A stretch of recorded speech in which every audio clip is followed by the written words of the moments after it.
All right. So he's Yeah. translating the Book of Mormon, and he's using these spectacles according to the narrative. And then what happens? So he translates there in Harmony, Pennsylvania for a time in Yeah. 1828, and Yeah. he gets a manuscript of about 116 pages, but nobody knows what really size it was. But it became known as the Lost 116 Pages because he loses it. Mm-hmm.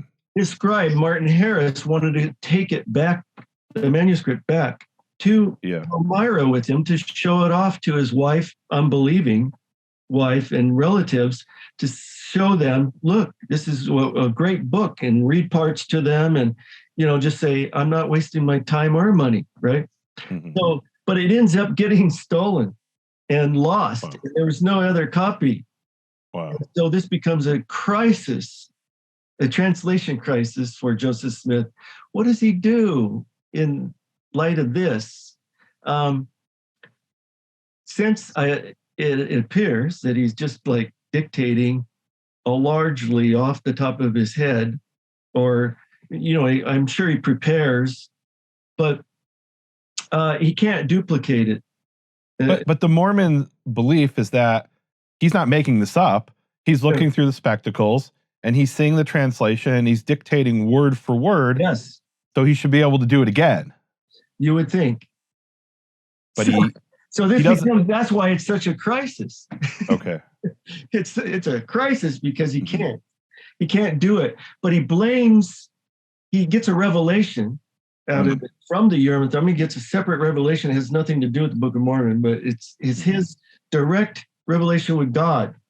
And these are the first direct revelations from God that he gets during the crisis period. So this is an important point. The Mormon scriptures isn't just the Book of Mormon, or the LDS scriptures. Isn't just the Book of Mormon. It's also something called the Doctrine and Covenants that you've also done some critical work on. We'll get to that hopefully later. Because that I actually didn't know that when I started researching this. I find that fascinating that they have this entire oral law, I'm going to call it that, which is they have a law. Well, it's supplemental to the Book of Mormon, and then they also have the Book of Abraham, and they have maybe some. They have Pearl of Great Price, right? They've got a bunch of things in their scriptures, which isn't just the Book of Mormon. I actually didn't realize that. Until about a year ago when I started researching this. So okay, it's not clear when Joseph Smith starts if he's just a translator. It's not clear that he's going to get revelations himself. Written revelations where he dictates and they write it down, and then they eventually get published.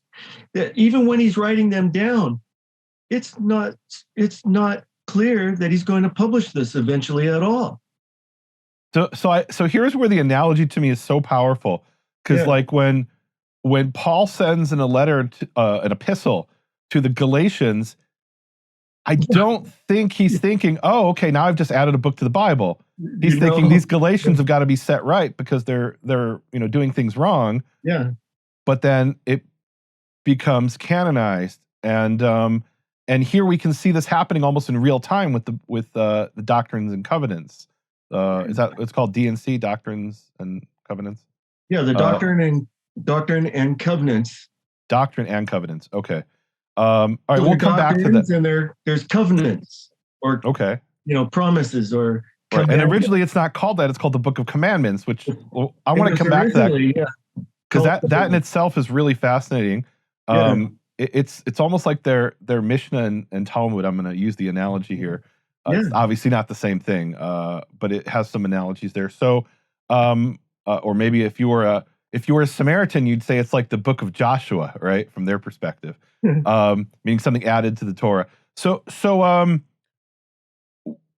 all right. So he gets a revelation, and the revelation is what? What do you do about the lost 116 pages? The revelation says for him not to translate the same over again, because the wicked and designing men have changed or altered the manuscript so that if he tries to translate it again, it will read differently, and they will use that as evidence against him. So that's really interesting. So in other words, I'm just thinking out loud here. So if in the original 116 pages, he said, Lehi was 24 years old or something. I'm making stuff up. It might not be in there. And then when he redoes it, Lehi is 25 years old. They'll say, see, he's making it up and he got the details wrong. Is that what it's implying? Right. Okay. And Martin Harris, who was the scribe, might remember some of that even, So,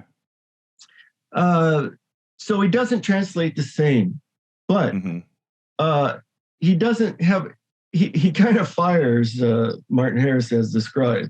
Okay, I think that was probably a good decision on his part. If the guy, because Martin Harris had made some kind of an oath that he wasn't going to show it to more than 3 people, and then he's showing it to everybody left and right, and then he loses it.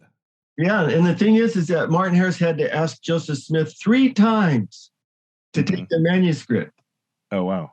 It was no, okay, and so he does, and he's not supposed to show it to anyone but his wife, but according to Joseph Smith, he showed it to more people and broke his commandment, his covenant, and that's why he's being punished.